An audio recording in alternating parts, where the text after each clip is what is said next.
Hablando se entiende la gente. La palabra de los protagonistas y las razones sobre los temas que importan. Con la dirección de conducción de Hans Landolt.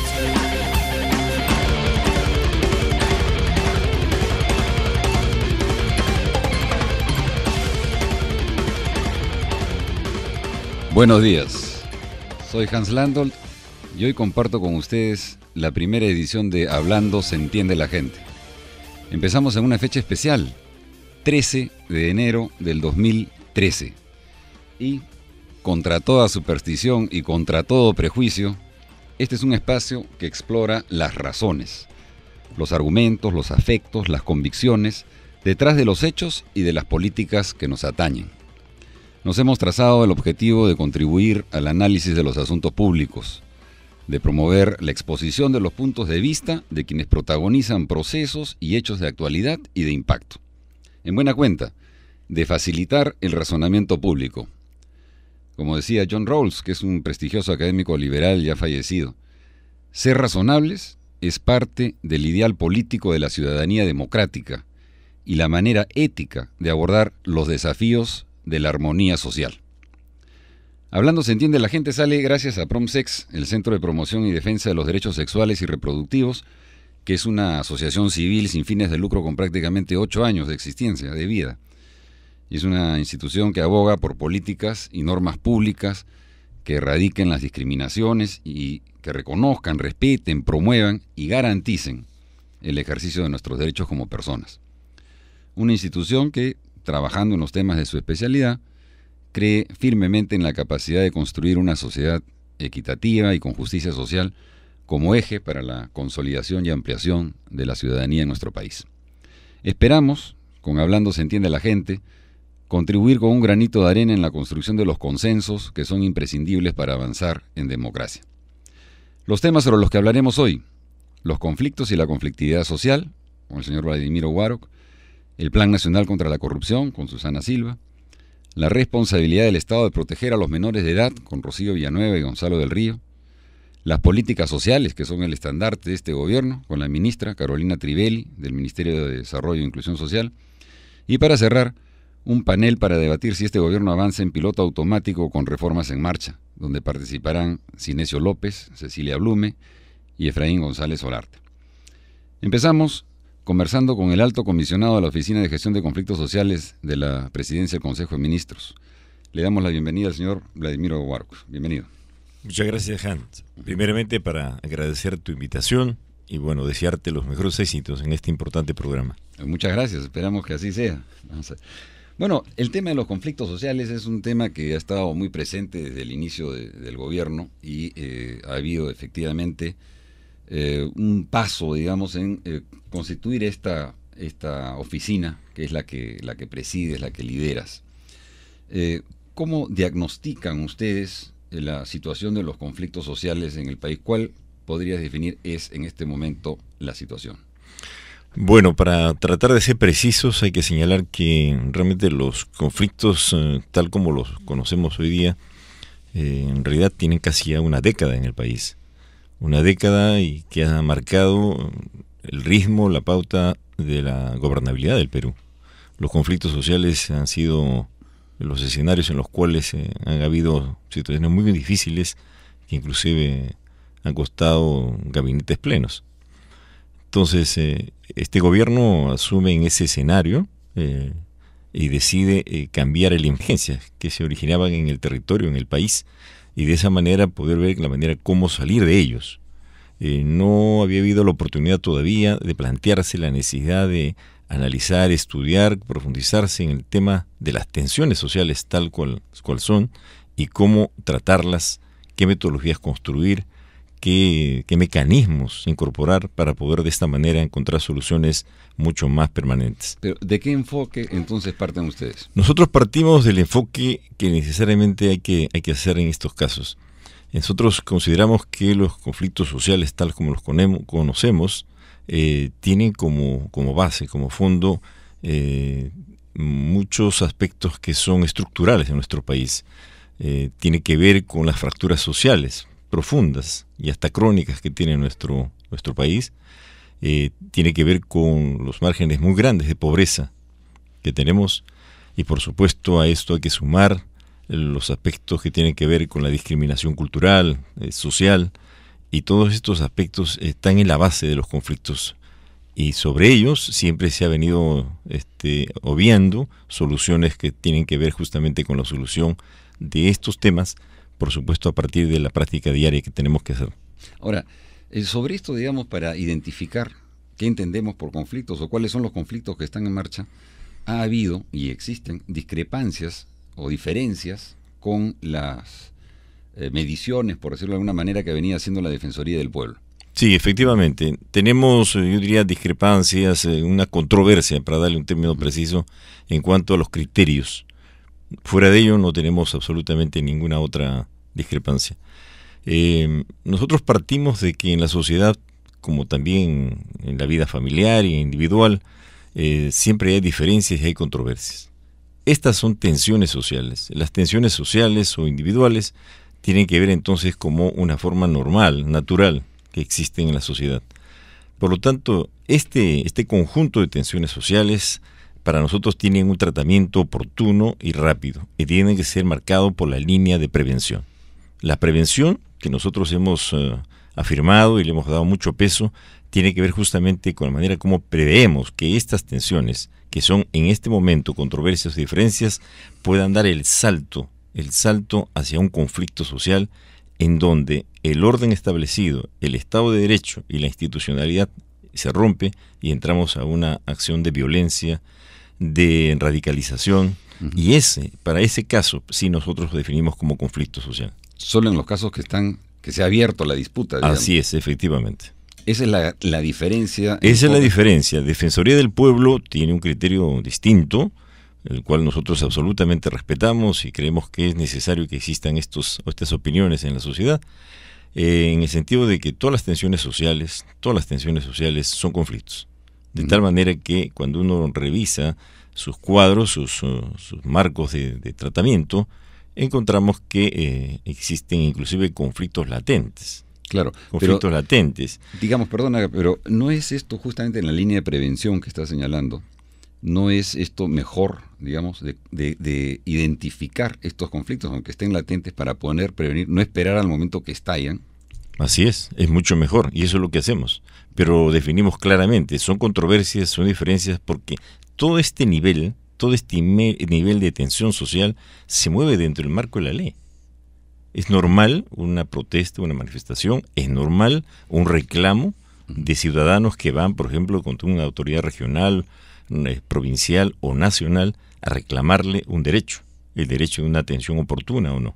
Entonces, o los conflictos y las tensiones que están entre las comunidades, entre los pueblos, o los reclamos de la población respecto a la presencia, por ejemplo, de empresas extractivas. Entonces eso nos parece que es absolutamente normal, está regido, está normado, por lo tanto eso no es un conflicto, esa es una controversia que tenemos que actuar preventivamente. De acuerdo, ok. Entonces estas controversias, como tú señalas, en realidad no son nada extraordinario en una sociedad, son pan de cada día, por decirlo de alguna manera. Efectivamente. Hay veces que se llama un poco escándalo que existan efectivamente tensiones o que existan discrepancias, y esto se pretende deslegitimar de alguna forma. Pero aquí estamos reconociendo de que no, esto es justamente una manera civilizada, ¿no?, de discutir las diferencias. Ahora, el quid del asunto entonces radica en cómo tratamos estas discrepancias. Y aquí es donde hay también obviamente una discusión de hace ya bastante tiempo. La denuncia de que son estas protestas sociales las que se pretende criminalizar, ¿no?, y deslegitimar de esa manera, o confrontar, enfrentar de una manera de mano dura, digamos, como la única vía de represión, digamos, para resolver estos temas. Sí, efectivamente. Hay varios sectores, yo diría sectores políticos, económicos, que han opinado y que piensan de que estas tensiones sociales, estas controversias que tiene nuestra sociedad, deben ser tratadas criminalizándolas. Yo creo que eso ya los peruanos tenemos suficiente experiencia, hemos vivido bastantes experiencias de esta naturaleza, América Latina los ha vivido en muchos momentos, y sabemos muy bien que la criminalización de la protesta es absolutamente contraproducente. Genera más violencia y genera más confrontación y afecta a la gobernabilidad. En democracia tenemos que aprender que tenemos que resolver nuestras controversias, nuestras diferencias en el marco de la ley. Y la ley nos permite poder establecer mecanismos diversos, hacer uso de ellos para poder encontrar caminos de solución o por lo menos encauzarlos e ir a largo o corto plazo resolviéndolas. Por lo tanto, nosotros no creemos que la criminalización de la protesta sea el camino correcto. Quienes creen en ello deben repasar un poco la historia nuestra. Salimos recién, hace pocos años, de un conflicto interno muy serio que ha marcado mucho a las poblaciones nuestras y la sociedad. Y hemos definitivamente aprendido de que por ahí no va el camino de solución, sino a través del diálogo. Precisamente esa experiencia, y como se ha marcado en muchos lugares, justamente la observación que se hace es, bueno, aquí hay violencia. O sea, muchas veces estas protestas sociales se acompañan de violencia. ¿Cómo encarar? Eso deslegitima la protesta social, y obviamente uno no puede quedarse con las manos atadas y tiene que responder con la ley también, ¿no? Pero sancionando esas protestas violentas. Bueno, lo que tenemos que hacer, y es lo que estamos haciendo nosotros, es un poco manejar estas tensiones sociales con un ojo bastante claro, bastante agudo, para poder diferenciar. Debajo de los reclamos, de las protestas, de las controversias que encontramos nosotros, en la mayoría de los casos hay reclamos legítimos de la población. La mayoría son legítimos. Tienen que ver con mejorar las relaciones del sector privado, tienen que ver con la mejor eficiencia que tiene que tener el Estado para atenderlos, tiene que ver también con la indiferencia de burócratas de diferentes niveles que no concurren oportunamente a solucionar los problemas. Bien, pero eso no es el tema es cómo hacemos nosotros para que definitivamente estas tensiones definitivamente sean atendidas oportunamente. La oportunidad es importante. ¿Y cómo separamos el elemento político disociador en muchos casos, interesado en otros, que buscan dirigir y conducir este reclamo legítimo y transformarlo realmente en una acción política en donde efectivamente ya caemos a situaciones de violencia? Bien, vamos a tener que hacer una brevísima pausa y regresamos inmediatamente después, continuando con esta conversación con Vladimiro Guaro.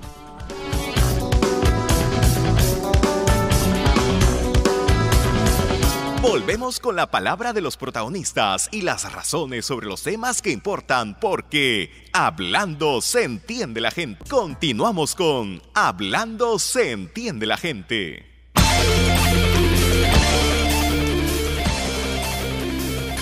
Y continuamos hablando con Vladimiro Guaro, alto comisionado de la Oficina de Gestión de Conflictos Sociales de la Presidencia del Consejo de Ministros sobre los conflictos sociales en el país. Bueno, como venía señalando, efectivamente hay muchas tensiones, muchas controversias que parecen dormir el sueño de los justos, y efectivamente, como no se resuelven los casos, finalmente explotan, estallan, ¿no? Hay este mecanismo de prevención, mesas de diálogo que se instalan, pero ¿cómo decirle a la gente sigue esperando, ten paciencia, cuando ven que el Estado efectivamente no reacciona oportuna ni adecuadamente a sus demandas? Es cierto. Ningún conflicto aparece de un día para otro. No existe, no tenemos ningún registro de ello en los estudios que hemos hecho de los casos que hemos encontrado. Ninguno. Todos han tenido un proceso de maduración. Y el proceso ha sido superior al año en la mayoría de los casos. Superior al año. Por lo tanto, ha habido suficientemente tiempo y oportunidad para tratar de atenderlos y solucionarlos en esta etapa de diferencia y controversia antes de que ingresen a la etapa del conflicto mismo. Por lo tanto, ahí encontramos una desidia de muchos sectores del Estado, no de hoy, sino de siempre, que no entienden que el rol principal es justamente atender a las poblaciones que hace mucho tiempo reclaman atención del Estado. Los conflictos están marcados fundamentalmente por la relación que existe en estos momentos, en su gran mayoría, por la inversión extractiva. Casi el 74% de la casuística que manejamos tiene que ver con las inversiones. Entonces, sabemos muy bien que las inversiones, al llegar a zonas rurales pobres, con muchos problemas, llegan fundamentalmente con un mandato que ellos tienen, que es la licencia, con los recursos, y empiezan los proyectos. Creemos nosotros que esa etapa es muy importante, en la que tiene que participar el Estado. El Estado ha estado en muchos casos ausente y debe llegar preventivamente con desarrollo, pero debe llegar también tratando de promover la participación de los ciudadanos. Y la empresa tiene que también mejorar sus relaciones sociales y comunitarias a fin de poder entender que esas son realidades y culturas que necesitan un ojo mucho más atento. Ok, pero ¿qué autoridad tiene, por ejemplo, la Oficina de Gestión de Conflictos Sociales para relacionarse y orientar la labor de los distintos ministerios? Bueno, el Ejecutivo ha emitido el Decreto Supremo 106 el 25 de octubre, después justamente de una experiencia de varios meses en el trabajo y las propuestas que hicimos al Ejecutivo, que recoge en realidad algunas propuestas que hemos planteado. Entre ellas, la de asignarnos la tarea de coordinar, liderar las políticas de prevención y gestión de conflictos a nivel del Ejecutivo. Ello nos permite poder trabajar, y eso es lo que hacemos desde hace ya algunos meses atrás, intensamente con todos los sectores. Existe la mesa multisectorial que permite debatir, discutir. ¿Quiénes son los interlocutores ahí? Son fundamentalmente, de acuerdo a la norma, los ministros, quienes delegan a los viceministros, y de esa manera se hace mucho más ágil el funcionamiento de esta comisión. De esa manera, en todas las mesas en el país participan los sectores involucrados en la solución de los problemas. No participamos solamente nosotros, participan los diferentes sectores, energía y minas, participa agricultura, la ANA, por ejemplo, que es muy activo, participa en muchos casos economía, la SUNAT ha participado en la prevención de varios conflictos, tanto cafetaleros como, por ejemplo, de transportes a nivel nacional. En fin, hoy día existe esa posibilidad de coordinar y hacer que el Estado tenga una respuesta más oportuna preventivamente. Bueno, ahí hay una experiencia bastante reciente ahorita, que han logrado con éxito la licencia social, por ejemplo, en el caso de inversiones de la Southern en el sur, ¿no? Que efectivamente la empresa se ha puesto de acuerdo con las comunidades para un fondo importante de cerca de $100 millones, ¿no es cierto?, para inversiones que anticipan la inversión productiva, ¿no?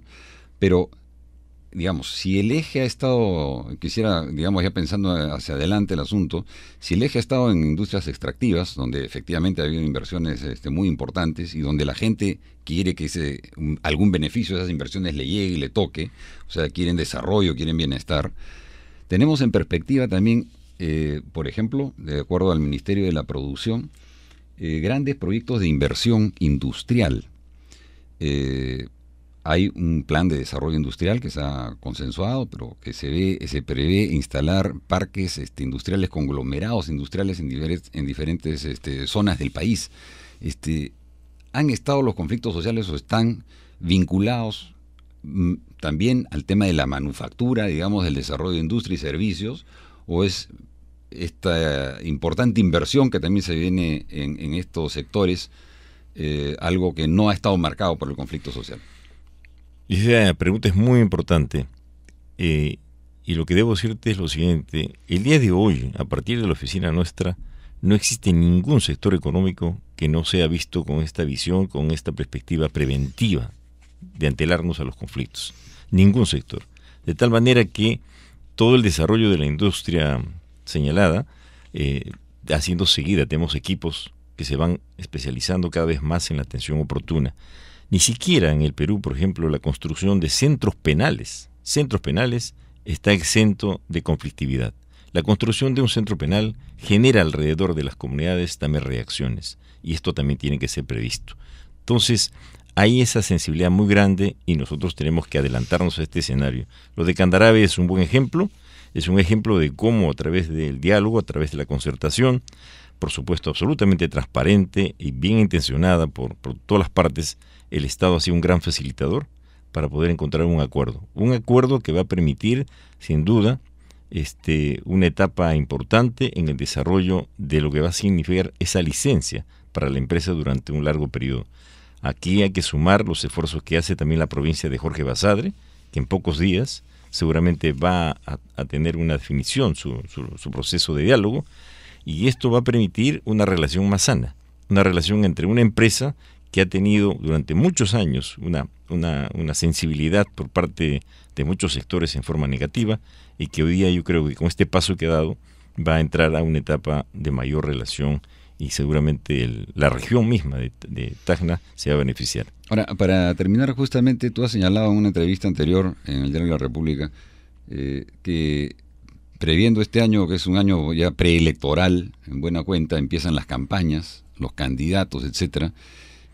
Seguramente estas tensiones sociales se van a teñir de política notoriamente, ¿no? Bueno, eso lo hemos señalado, porque ya lo vamos identificando. Ya vamos identificando en muchas partes del país algunas protestas, algunas controversias que en realidad no tienen ninguna base, y que son lideradas, son promovidas justamente por los candidatos ya potenciales de determinadas zonas y regiones. Y eso nos parece peligroso porque existe el peligro de que se puedan estar creando artificialmente conflictos y tensiones en el país, y eso pueda desfigurar realmente la voluntad que tenemos. Por lo tanto, vamos a estar muy alertas, tenemos que movilizar a los sistemas electorales para que nos ayuden a cómo normamos, cómo hacemos que existan acuerdos entre los actores políticos para evitar usar las tensiones, la controversia, los conflictos como bandera de lucha electoral. Creo que debe cambiarse esto por estrategias y propuestas más de desarrollo. Ya, pero bueno, ahí no hay nada que hacer. O sea, si se quiere hacer política de esa manera, se va a hacer política de esa manera. ¿Cómo responder? Hay un tema acá de partidos políticos, ciertamente.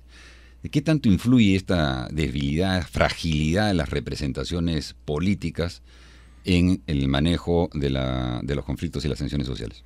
Bueno, en el caso de nuestro país es enorme esta debilidad del sistema político, de la ausencia de partidos políticos en las zonas de tensión, en las zonas en el terreno, es muy notoria, y eso es uno de los factores más, diríamos, más difíciles de solucionar, porque la política está ausente. La política democrática menos, no existe política democrática, no hay una defensa del sistema democrático, no hay una confrontación con las ideas radicales que encontramos en el terreno. Esta fragilidad del sistema creo que es un factor que debe ser rápidamente revertida. Hay necesidad de que las fuerzas políticas democráticas comprendan que tienen que llegar a los terrenos justamente donde está el conflicto, para plantear sus posiciones y fortalecer el sistema. Sin la participación de la política siempre estaremos funcionando con muchas debilidades. Bien, te agradezco mucho la participación en el programa. Creo que está clara el enfoque, ¿no? La orientación con la que quieren encarar estas tensiones que normalmente acompañan los procesos políticos, económicos y sociales de los países. Y esperemos que, en busca de entendimientos también, no sé si han previsto ustedes responder estos cuestionamientos que han criticado la criminalización de la protesta social. ¿Hay decretos supremos o normas legales, digamos, que han sido cuestionadas? ¿Están estas en revisión efectivamente?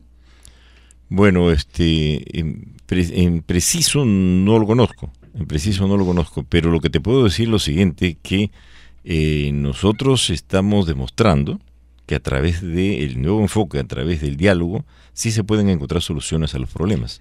Claro, y en esa línea vamos a continuar. Hay normas pendientes que vienen del gobierno anterior también, que efectivamente fueron duramente cuestionadas cuando se dictaron en base a autoridades delegadas, a capacidades delegadas al Ejecutivo. Y estos están pendientes, o sea, quedan ahí y siempre se consideran como una espada de Damocles, digamos, colgando sobre la protesta social. Bueno, el Estado siempre ha tenido y va a tener y debe tener, creo, instrumentos legales que le permita actuar justamente en situaciones de riesgo, ¿no? Donde la gobernabilidad está en riesgo, y sobre todo donde hay no protestas legítimas, sino más bien agitación política interesada justamente para agudizar las contradicciones de nuestra sociedad, que como le hemos señalado son normales, y hay que resolverlas y hay que atenderlas. Sin duda tendrá siempre la capacidad y la disposición para responder. El diálogo lo promovemos con quienes quieren dialogar, con quienes están dispuestos a conversar, sentarse y resolver las controversias, pero hay sectores que no lo están y están interesados más en debilitar, en confrontar, en hacer que esta protesta social devenga en violencia. Y creo que para eso, sin duda, el Estado tiene que responder con firmeza. Claro, cuando comentábamos con unos conocidos respecto al nombre de este programa, Hablando se entiende la gente, que eso es un poco lo que buscamos también, nos dijo, bueno, sí, pero no siempre. Entonces, ¿qué hacer en esos casos, efectivamente? Bueno, yo insisto, tenemos que seguir manteniendo el interés de fortalecer nuestra democracia, y el mecanismo es el diálogo. Y tenemos que hacer más bien que los actores que contribuyen a ello, los partidos políticos, las instituciones sociales, se involucren en esta tarea. Por eso creo que la institucionalidad de ello es importante. Bueno, muchísimas gracias. Estuvimos con Vladimiro Waruk, alto comisionado a la Oficina de Conflictos Sociales de la Presidencia del Consejo de Ministros. Muchísimas gracias por su participación. A ti, Jan, muy amable, gracias. Nos vamos a una brevísima pausa.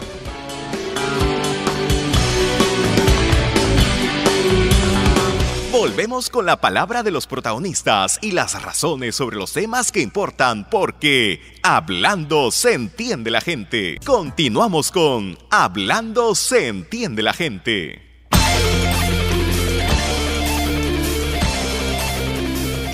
Continuamos en esta primera emisión del programa Hablando se entiende la gente con un tema de fundamental importancia: la responsabilidad del Estado en la protección de menores.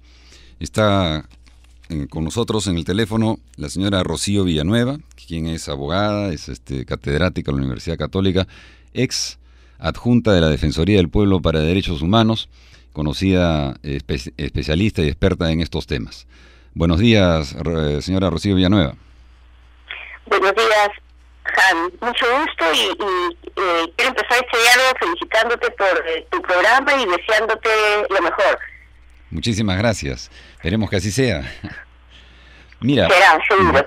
Un tema importantísimo que queremos abordar en este segmento es la reciente resolución del Tribunal Constitucional que ha declarado discriminatoria e inconstitucional la norma que penalizaba el sexo consentido entre menores de edad de 14 y 18 años. Es decir, en base a esta decisión se terminan despenalizando las relaciones sexuales consentidas entre y con menores de 14 a 18 años de edad. ¿Qué opinas al respecto? A ver, en primer lugar, coincido con el Tribunal Constitucional en el sentido de que no todas las relaciones sexuales con adolescentes entre 14 y menores de 18 años tiene que ser penalizada, sino son aquellas en las que no haya habido consentimiento. Sin embargo, creo que es muy preocupante también el hecho de que la tasa de embarazo adolescente haya aumentado, ¿no? Porque una adolescente de 14 años o 15 años no debería ser madre, ¿no? Claro. Pero a ver, ¿sirvió de algo la norma entonces que ha sido finalmente rechazada por el Tribunal Constitucional?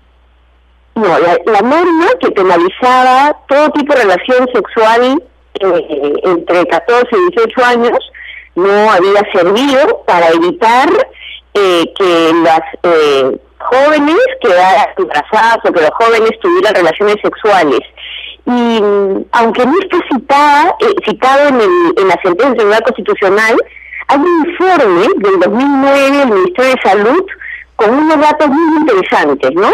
Entonces, en ese informe ya se decía que la penalización de las relaciones sexuales entre adolescentes de, 14, 17 años no había servido para que defendiera, por ejemplo, la maternidad adolescente. Todo lo contrario, había subido la maternidad adolescente, había subido la mortalidad materna en adolescentes. Había una preocupación porque, como estaba penalizada todo tipo de relación sexual entre adolescentes o con adolescentes de 14 a 17 años, estas jóvenes ya no iban a los hospitales a dar a luz. Porque claro, iban al hospital y tenían como consecuencia de ello a un fiscal tomándoles una declaración. Entonces, digamos, por eso es que había mucha crítica a la penalización de este tipo de relaciones sexuales entre estas edades, sin ninguna excepción. Ahora, pero de alguna manera se puede obviar la incidencia de la violencia sexual en el embarazo, por ejemplo, en el caso de adolescentes. ¿Perdón? No te entendí bien. Si se puede obviar la incidencia, o sea, no podemos desvincular o desligar de la discusión y del análisis de estos temas la incidencia que tiene la violencia sexual entre adolescentes, o en el embarazo, además en concreto, ¿no? De adolescentes. ¿Cómo se está, cómo enfrentar entonces este tema de violencia, además? A ver, Hans, yo creo que tú has tocado también un punto muy importante y que es para mí muy preocupante. La sentencia del Tribunal Constitucional ha expulsado, ha sacado fuera del sistema jurídico la penalización de las relaciones sexuales entre jóvenes o con jóvenes entre 14 y 17 años. Y si bien el Tribunal Constitucional señala que esta medida no debe llevar a la excarcelación de todas las personas que en este momento han sido condenadas o están procesadas debido a esta norma legal que, repito, ha expulsado del ordenamiento jurídico, si bien esto es advertido en la sentencia del Tribunal Constitucional, yo creo, Hans, que hay que poner muchísimo cuidado en qué va a pasar, qué es lo que van a hacer los jueces con esta sentencia del Tribunal Constitucional, ¿no? Porque recordemos que como estaban penalizadas todas las relaciones sexuales que se tuvieran con adolescentes entre 14 y 17 años, es probable que en estos casos haya también casos en los que ha habido violencia o amenaza.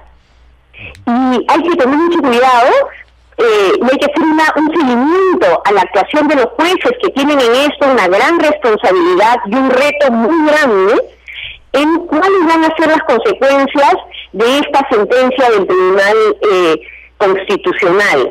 Quizá lo mejor hubiera sido que fuera el propio Congreso quien modificara esta norma del Código Penal, no hubiera tenido que expulsarla como lo ha hecho ahora el Tribunal Constitucional, porque creo que sí puede dar lugar a problemas muy graves de la aplicación de esta sentencia del Tribunal Constitucional. Ahora, ¿qué decir? Antes de pasar justamente a un análisis más detallado de realmente cuál es la situación, tenemos bastante data acá, por ejemplo, sobre la situación de los embarazos en adolescentes, pero me gustaría conocer tu opinión y los argumentos que existen sobre si los y las menores de edad entre 14 y 18 años son titulares del derecho a la libertad sexual. Bueno, el Tribunal Constitucional lo ha señalado y en la sentencia hay un desarrollo muy detallado de el derecho a la libertad sexual, y el Tribunal Constitucional lo ha hecho teniendo en cuenta lo que dice la Convención sobre los Derechos del Niño, pero además, Hans, el Comité de los Derechos del Niño, que es el órgano que supervisa el cumplimiento de la Convención de los Derechos del Niño, también ha señalado que, por ejemplo, los adolescentes tienen que tener acceso a información sobre métodos anticonceptivos, que esto es imprescindible para prevenir el embarazo adolescente y también para garantizar la salud sexual de los adolescentes, ¿no? Entonces el Tribunal Constitucional no ha hecho sino recoger lo que dice la Convención sobre los Derechos del Niño y, como acabo de señalar, lo que ha dicho también el Comité sobre los derechos del niño, ¿no?, de las Naciones Unidas. Claro. El tema entonces es efectivamente, el problema realmente es cuando se producen hechos de violencia, ¿no?, en las relaciones entre personas, es decir, cuando los hechos no son consentidos. La discusión debería enfocarse realmente en el tema de la violencia sexual. Sí, Hans, y creo que el Congreso de la República no solamente debe, cuando regule sobre este tema, no solamente debe sancionar las relaciones que se tengan con adolescentes entre 14 y 17 años sin consentimiento, es decir, las relaciones en donde haya amenaza o violencia, sino también, Hans, tiene, en mi opinión, que crear un tipo penal que sancione también las relaciones sexuales que tienen lugar mediante el abuso, ¿no?, mediante una relación o valiéndose una relación de superioridad, precisamente en este grupo etario entre 14 y 17 años, porque también hay casos de relaciones sexuales, digamos, abusivas, por ejemplo, las que se producen entre un adolescente de 14 años y un hombre de 50 años que tiene sexo con estas adolescentes a cambio de, por ejemplo, un dinerito, o de comprarles ropa, o de invitarles una gaseosa, etcétera, ¿no? Porque sí creo, como tú lo has dicho al inicio de tu programa, el Estado tiene que proteger a los y las adolescentes, ¿no? Entonces creo que, así como he dicho hace un momento, los jueces tienen en este momento una gran responsabilidad en aplicar esa sentencia para que no lleve a la excarcelación de aquellas personas que han sido sancionadas sobre la base de ese artículo 173.3 que ha sido declarado inconstitucional, así como los jueces tienen esta gran responsabilidad en aplicar la sentencia del Tribunal Constitucional, también el Congreso tiene una gran responsabilidad en legislar para combatir la violencia sexual contra los adolescentes, esta legislación que se tiene que dar a partir también de esta sentencia del Tribunal Constitucional. Claro, por ejemplo, la Organización Panamericana de la Salud dice que 1 de cada 3 adolescentes ha sufrido una iniciación sexual forzada. En el caso del Perú, en las zonas rurales, se reporta que el 24% de esta primera experiencia sexual ha sido forzosa o forzada, ¿no? Entonces, por supuesto. Sí. Claro, digo... Si tú, dime. Perdóname, y si tú ves el informe que hizo el Ministerio Público del Perú en el 2011 sobre la incidencia de los delitos, podrás advertir que los delitos contra la libertad, y en especial los delitos contra la libertad sexual, tienen una incidencia altísima en el Perú. Claro. Aquí, por ejemplo, datos del INEI señalan que el 13% de las adolescentes están embarazadas o ya son madres. Y en la zona rural esto es más alto, alcanza el 20%. En la selva es el 30% de adolescentes que están embarazadas o ya tienen hijos. Y, por ejemplo, en un estudio que está próximo a publicar PROMSEX sobre el impacto de la prevalencia de violencia sexual en una población, en el caso de la selva, el 68% de mujeres indica que han sido víctimas de una agresión sexual cuando eran menores de 18 años. Es decir, es altísimo. Y claro, esos hechos de violencia sexual es muy probable que o no hayan sido denunciados, o si fueron denunciados, esa denuncia no culminó en una sentencia que condenara al agresor. Entonces también es muy alto el índice de impunidad en estos casos. Exactamente, una baja denuncia en primer lugar, porque son muy pocos los casos que realmente se denuncian, y luego efectivamente le es necesaria la sanción, ¿no? Y muchas veces la falta de sanción, como también lo ha advertido la Corte Suprema de la República, muchas veces la falta de sanción es porque se entiende equivocadamente que la violación sexual se produce sin excepción a través de la fuerza. Y esto es una idea equivocada porque un gran número de violaciones sexuales se produce a través de la amenaza y también está penado está penada la violación sexual a través de la amenaza, y esto ocurre de esta forma porque no debemos olvidar que la mayor cantidad de agresores sexuales tienen una relación con la víctima, son los padres, son los hermanos, es el padrastro, es el profesor del colegio. Por lo tanto, estas personas no necesitan ejercer violencia física. Como tienen esta relación de superioridad, lo pueden hacer a través de la amenaza. Entonces también creo que, por eso decía, los jueces tienen aquí una responsabilidad enorme, ¿no? Porque, repito, hay que también cuestionar, criticar esta idea tan arraigada de que la violación sexual solo se produce a través de la violencia física, porque esta idea lleva también a que los perpetradores no sean sancionados cuando la víctima no demuestra que fue agredida físicamente, ¿no? Y no lo puede hacer porque el abusador sexual se valió de esa relación de superioridad, la amenazó y perpetró el delito de esa manera. Así es. Bueno, muchísimas gracias por la participación, Rocío. Ahora la pelota está en la cancha de la Comisión de Justicia, entiendo, del Congreso de la República, que tendrá que dar los avances necesarios para que esta decisión finalmente del Tribunal Constitucional esté protegida en todas sus extensiones. Muchísimas gracias, Rocío. Sí, Hans, solamente finalmente decir que la cancha del Congreso, pero también la ejecución de la sentencia en la cancha de los jueces, y hay que estar muy alertas a cómo esta sentencia, cómo va a ser aplicada esta sentencia por parte de los jueces, para que, repito, no se produzca la excarcelación de aquellas personas que efectivamente cometieron violación sexual contra adolescentes entre 14 y 17 años. Exacto. Bueno, muchas gracias, Rocío. Estamos hasta la próxima. Ahora nos vamos rápidamente a una pausa y volveremos con Susana Silva Hasenbach, de la coordinadora de la Comisión de Alto Nivel Anticorrupción adscrita a la PCM. El gobierno ha aprobado recientemente con un decreto supremo un plan anticorrupción.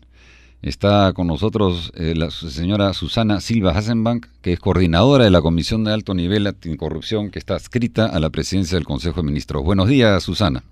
¿Cómo estás? Muy buen día, Hans. Un gusto estar contigo en tu primer programa. Además, te deseo mucha suerte en él.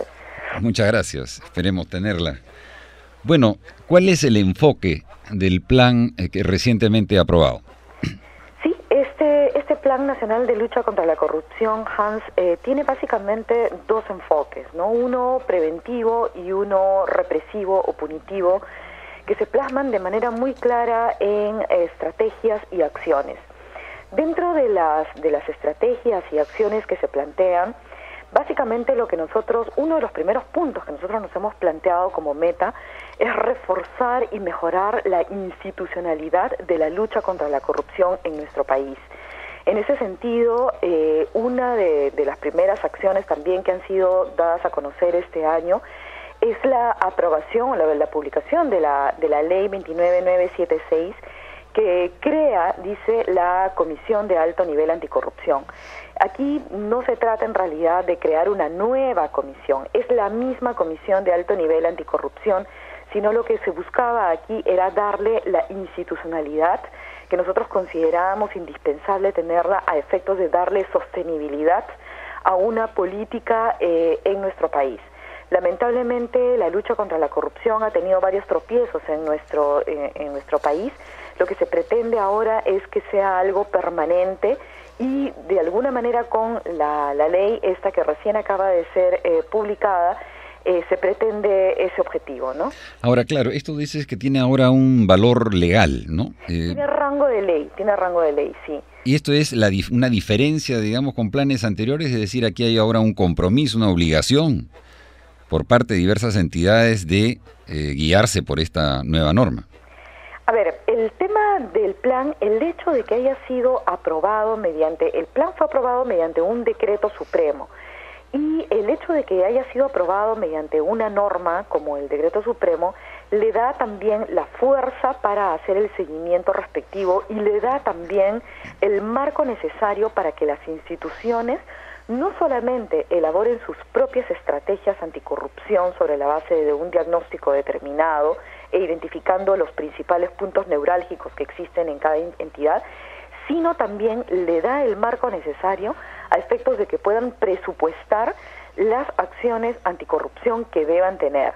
Me explico. Lo que ha ocurrido anteriormente es que hemos tenido un plan anticorrupción que ha servido también de guía, pero el hecho de que jamás fue aprobado mediante una norma como un decreto supremo no dio lugar a que se incorporaran las acciones respectivas en los planes operativos institucionales.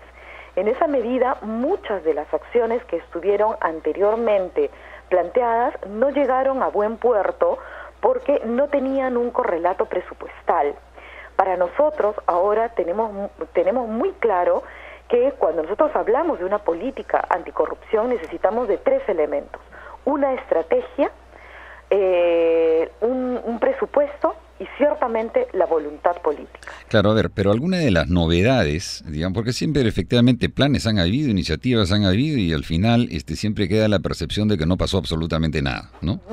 Esta vez ustedes aportan metas, indicadores, hay compromisos medibles. Fíjate que las metas los indicadores, los estamos en este momento desarrollando conjuntamente con las instituciones que han participado en la elaboración del plan. Lo que tiene el plan son lineamientos generales, lineamientos que te marcan la pauta en la administración pública hacia dónde debe ir. Por ejemplo, el tema del fortalecimiento de la transparencia, el tema de la rendición de cuentas, lo que es la exigencia de un marco normativo punitivo acorde con los estándares internacionales, ser mucho más estrictos y duros con los procesos administrativos en el ámbito penal, con la investigación y la sanción. Lo que te fijas son líneas generales y se busca que cada entidad desarrolle lo que debe hacer de acuerdo al propio diagnóstico que tenga. Bueno, y entonces, pero esto significa que todavía hay un trabajo por hacer para que este plan, digamos, tenga algún efecto medible, verificable, ¿no? El efecto medible, verificable, sí, que se traduce en indicadores, sí, eso lo estamos desarrollando. ¿Y quién tiene la autoridad para hacer ese seguimiento? ¿Tienen ustedes la autoridad suficiente, digamos, para garantizar que en los diferentes sectores estos planes se elaboren y se lleven a cabo? Sí, por supuesto que la tenemos. Creo que eso se traduce o eso es producto de la voluntad política que hoy día existe respecto a este tema y que ha sido bastante clara con lo que se ha hecho con la Procuraduría Anticorrupción y lo que se viene haciendo en el ámbito preventivo. De hecho, ya hemos empezado a trabajar, acabamos de tener una reunión también con los sectores, con la misma presencia del Premier, indicándoles, haciéndoles precisiones de los pasos que se van a seguir. Entonces, ya estamos en plena coordinación con los sectores y eso se va a dar, y la autoridad o el espacio en el cual se va a brindar el seguimiento respectivo va a ser desde la Comisión de Alto Nivel Anticorrupción. ¿Qué ventajas tiene de que hayan intervenido diversos sectores de la sociedad en esta discusión y formulación del plan? Bueno, pues las ventajas son muchísimas porque le da no solamente el consenso necesario, sino la legitimidad que requiere un documento tan importante como este. ¿Pero cumplirán un rol o, digamos, van a estar pintados en la pared? Esa es también la pregunta. Desde que hemos empezado, por lo menos en esta gestión, a trabajar con la Comisión de Alto Nivel Anticorrupción, creo que está clara la voluntad de incorporar no solamente como un observador, sino como un actor a la sociedad civil y también al sector privado, ¿no? Todo lo que es el sector empresarial. Y eso está garantizado desde el principio del inicio de nuestro trabajo, ¿no? Ahora, entonces, yo una pregunta final, digamos, o dos preguntas que te haría, ¿no? ¿Qué tipo de corrupción va a enfrentar este plan, ¿no? ¿Qué tipo de corrupción? Sí. Nosotros en el diagnóstico que hacemos diferenciamos efectivamente que hay una microcorrupción y una macrocorrupción. El plan está enfocado básicamente para enfocar lo que es la macrocorrupción. No obstante, también se reconoce y se está trabajando con los sectores a efectos de que puedan identificar aquellos comportamientos, conductas que se enmarcan dentro de lo que es la microcorrupción, para lo cual estamos viendo la posibilidad de hacer operativos, acciones muy concretas a efectos de que se genere un efecto disuasivo en la sociedad. Claro. Pero el plan en general está básicamente enmarcado porque es la corrupción más clara también la que tenemos, que es la macrocorrupción, ¿no? O la que tiene algún nivel de organicidad. Digamos. ¿Cuál es esta, claro, macrocorrupción? Así es. ¿Cuál es? Para que conozca el público. La macrocorrupción es aquella que responde a organizaciones dentro de entidades, son montos muy altos, responden también de alguna manera al manejo de poder y que existe, lamentablemente. Es decir, a bandas criminales, organizaciones criminales. Supuesto, exactamente, criminalidad organizada que puede ser de distintos tipos, pero una es también el tema de corrupción, ¿no? Uh-huh. Muy bien. Bueno, muchísimas gracias por tu participación en el programa y vamos a hacerle un seguimiento efectivamente hasta dónde se llegan a concretar las medidas efectivamente que hagan posible una lucha eficaz contra esta macrocorrupción que has señalado. Encantada de seguir conversando contigo y explicarte con más detenimiento seguramente las acciones que vamos desarrollando poco a poco. Muy bien, muchas gracias. Fue Susana Silva Hassenbank, coordinadora de la Comisión de Alto Nivel Anticorrupción adscrita a la PCM. Vamos a una pausa, volvemos con la ministra Carolina Trivelli. Volvemos con la palabra de los protagonistas y las razones sobre los temas que importan, porque hablando se entiende la gente. Ya estamos en esta primera edición de Hablando se entiende la gente con la ministra Carolina Trivelli, ministra del Ministerio de Desarrollo e Inclusión Social. Buenos días, ministra. Buenos días, Hans. Qué gusto estar en tu primer programa. Muchas gracias. Bueno, ¿se puede decir que ahora tenemos una única política social que orienta la acción del Estado? Sí, yo creo que esa es la primera tarea cumplida, relevante que ha hecho el MIDIS en este primer año, ha sido ordenar lo que el Estado se propone hacer en materia social, tanto en el propio sector, en el MIDIS como en otros sectores, pero sobre todo darle un marco a la política social con metas, con indicadores, con ejes estratégicos que ordenen lo que hacemos en todo el Estado Nacional, pero que también le den lineamientos a gobiernos regionales y nacionales de por dónde queremos ir como Estado. ¿Cómo podrías definir este nuevo modelo de política social? ¿Es un nuevo modelo? Es un modelo ordenado que lo que busca es organizar la intervención social del Estado alrededor de lo que llamamos el ciclo de vida, es decir, tener políticas estratégicas orientadas a atender necesidades de poblaciones vulnerables y en situación de pobreza y pobreza extrema en distintos momentos del desarrollo de su vida. En esa medida tenemos algunos, por ejemplo, programas orientados al desarrollo infantil temprano que se centran básicamente en niños de 0 a 3, ¿no? O programas para protección de los adultos mayores que se centran en población mayor de 65. En cada una de las etapas de la vida hay distintos actores desde el sector público interviniendo en la política social. Eso está mapeado, ordenado, presupuestado y nos permite hacerle también un seguimiento y asegurar que al terminar una etapa uno entra a la siguiente preparado para ella, ¿no? Entonces es muy importante que los niños que salen de Cunamás entren en edad oportuna a la educación inicial para que no pierdan este ciclo de preparación y desarrollo infantil. Justamente, tal vez podríamos revisar con un poco de cuidado estos programas, cómo corresponden a estos ciclos de vida que has señalado, ¿no? Exacto. ¿Cómo empezamos? ¿En qué programa? Con la edad de los niños y de las personas. Por ejemplo, tú tienes en los niños más pequeñitos, tienes programas, en los niños de 0 a 3, por ejemplo, nosotros tenemos Cunamás, pero Cunamás es un programa pequeño todavía que este año va a crecer mucho, pero que todavía es un programa de alcance limitado. Sin embargo, en ese tiempo lo que es crucial es la intervención, por ejemplo, de los programas del sector salud, tanto para los temas de alimentación, de vacunación, de control de peso y talla, que comienzan incluso antes de que el niño nazca con el trabajo y atención con la madre gestante. Entonces, ese es como el primer gran grupo de programas, donde el grueso de la atención y del esfuerzo lo realiza el sector salud, que es muy importante, pero donde hay un conjunto de pequeños programas complementarios como Cunamás, como muchos programas municipales de apoyo al desarrollo infantil temprano, que son fundamentales para este buen inicio de la vida,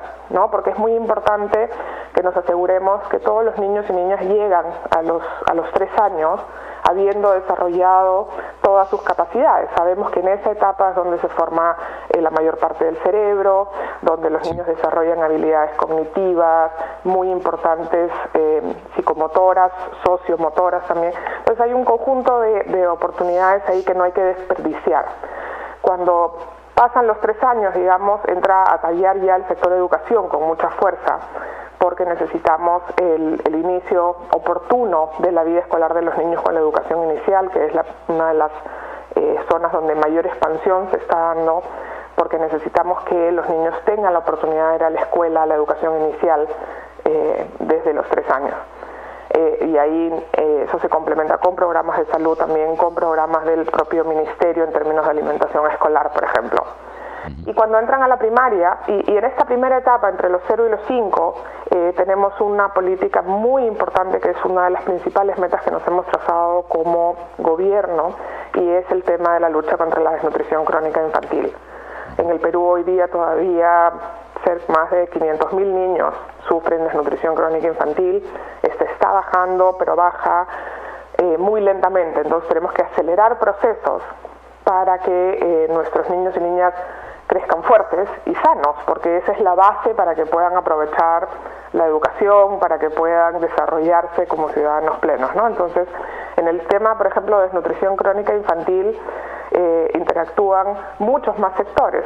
No se trata de darle comida a los niños, sino darles un conjunto de servicios que vienen con agua segura, saneamiento, viviendas saludables que tengan pisos que no sean de tierra, por ejemplo, claro. Educación con cambios de comportamiento claves como son el lavado de manos, salud, por supuesto, con control de enfermedades diarreicas y respiratorias, programas de alimentación escolar, programas de seguridad alimentaria, que son fundamentales, ¿no? Ahora, sí, dime, pero hay algunas preguntas que ya han surgido, pero digamos quisiera que concluyas con el ciclo de vida, ¿no? Con la edad escolar tenemos todos los programas que tienen, sobre todo centrados en educación, que se tienen para mejoramiento de aprendizajes, el mejoramiento del logro escolar. Tenemos luego para la edad adulta todos los programas que están en el sector trabajo y en Produce para desarrollo de emprendimientos de microempresa, de capacitación laboral, pero donde lo clave es también la provisión de infraestructura básica para la promoción de inclusión económica, ¿no? Necesitamos caminos, necesitamos comunicaciones, energía, en los lugares alejados, sobre todo donde el acceso a estos servicios es lo que marca la diferencia entre poder desarrollar un negocio, poder ser un agricultor con un mercado y no serlo, ¿no? Entonces el sector infraestructura juega un rol importantísimo en esta eje de inclusión económica que es de vital importancia para la población, sobre todo, digamos, entre 18 y 65, y luego de los 65 años tenemos nuevamente un rol muy importante para el sector salud, para la atención de las personas adultos mayores, los programas de pensiones públicos y privados y el de pensión no contributiva, que es el que maneja el Ministerio, el de pensión 65, ¿no? Que son para proteger a nuestros adultos mayores, pero donde además hay un conjunto de iniciativas de revalorización cultural para nuestros adultos mayores. Los adultos mayores tienen mucho que aportarles a sus comunidades, a sus regiones, al país todavía en materia de preservación cultural, de compartir iniciativas con los niños, un conjunto de otros aportes que también hay que involucrar a nuestros adultos mayores porque hay que reconocer el trabajo de su vida, ¿no? Claro, ahora, en esto que señalas, muchos podrían decir, bueno, esto es un poco más de lo mismo, se continúa ofreciendo asistencia por parte del Estado, y en esto no hay mayor cambio, hay una cierta continuidad. ¿No es aquí un tema fundamental, digamos, de un enfoque distinto, la articulación, como has señalado en el caso de la desnutrición crónica infantil, la articulación de la acción del Estado, es decir, que no sean programas aislados, sino una oferta estatal? Exacto, aquí es la combinación de dos cosas. En primer lugar, como tú señalas, la articulación, es decir, y por eso este mapa del ciclo de vida es muy importante porque tenemos que saber quiénes son los actores de esta oferta estatal para cada segmento. quiénes tienen más que hacer, quiénes tienen que ayudar y cumplir roles complementarios, y donde en cada momento del ciclo de vida se combinan dos tipos de intervenciones. Intervenciones de carácter, digamos, universal, servicios públicos universales, agua potable o educación pública, con servicios focalizados para grupos particularmente vulnerables, para grupos que no están pudiendo utilizar esta oferta universal. Esto quiere decir que hay dos tipos de tareas. Una que es mejorar la calidad y cobertura de los servicios universales, como por ejemplo la calidad de la educación, la calidad de la salud, ¿no? Ampliar la cobertura, como en el caso de la expansión de los programas de agua y saneamiento, por ejemplo, pero también identificar aquellos grupos particulares que no pueden utilizar la educación pública o que no están pudiendo llegar a la salud, y a esos tenemos que ayudarlos de otra manera. Y ahí es donde entra, por ejemplo, el Ministerio de Desarrollo e Inclusión Social. Por eso, por ejemplo, con el programa Juntos identificamos familias que estaban, porque viven muy lejos, porque no tenían la información adecuada, no tenían los incentivos, no estaban llevando a sus niños a la posta de salud para que tengan las vacunas en el momento oportuno. Bueno, tenemos un programa especial que es Juntos, que lo que hace es incentivar a las familias para que lleven a los niños a la salud, para que usen estos servicios universales que les corresponden por derecho. Y la otra novedad que hay en este enfoque de ciclo de vida, es que se combinan programas que son de asistencia, ¿no?, de emergencia, de atención a situaciones de pobreza y vulnerabilidad, con programas promotores de desarrollo y de oportunidades, ¿no? Queremos, por ejemplo, que los niños que son mejores en la escuela vayan a Beca 18. Eso es un programa promotor, no es un programa de asistencia, no es para todos, no es para todos aquellos que no tienen recursos para seguir estudiando, es para aquellos que no teniendo recursos para seguir estudiando tienen las condiciones para hacerlo, tienen la vocación para hacerlo y lo pueden hacer, ¿no? Y los habilitamos con un programa como Beca 18. O programas como programas de desarrollo productivo que tiene tanto el Ministerio de Agricultura como Produce, y algunos poquitos que tenemos nosotros desde FONCODES, para que, por ejemplo, madres que están trabajando con el programa Juntos comiencen a recibir también una oferta de un paquete productivo que les permita mejorar en primera instancia seguridad alimentaria, pero luego mejorar sus oportunidades de generación de ingresos, para que poco a poco vayan saliendo de la condición de pobreza en la que viven. Ya. Ahora, claro, ahí hay un gran esfuerzo, más allá de la articulación, es saber qué hacer para obtener resultados y cómo hacerlo, ¿no? Exacto. Y ahí hay un cambio importante en la política pública peruana, y es que cada vez más está teniendo importancia el uso de evaluaciones rigurosas, ¿no? Es decir, cada nuevo programa, cada nueva política se evalúa cómo comienza, cuánto se logra de lo que se promete esa innovación o programa, y una vez que se tienen los resultados, estos resultados permiten tomar acciones en dos sentidos. Si el programa va bien, se identifica que hay que mejorar para que los resultados sean mayores, o si las cosas no están funcionando, se corrigen o se deja de hacer eso, porque no tiene sentido utilizar recursos en materia social que no den resultados. Y los resultados que buscamos son que los niños no estén desnutridos, que los niños aprendan, que los niños no se enfermen. Ese tipo de resultados son los que estamos buscando. Y eso hoy día es parte de todos los programas. Todos los programas se evalúan para ver si logran hacer lo que dicen que quieren hacer. Uh-huh. Exacto. Bien, Carolina, voy a tener que pedirte que ir a una pausa muy brevemente y luego continuamos con esta entrevista en un par de minutos. Continuamos con Hablando se entiende la gente. Bueno,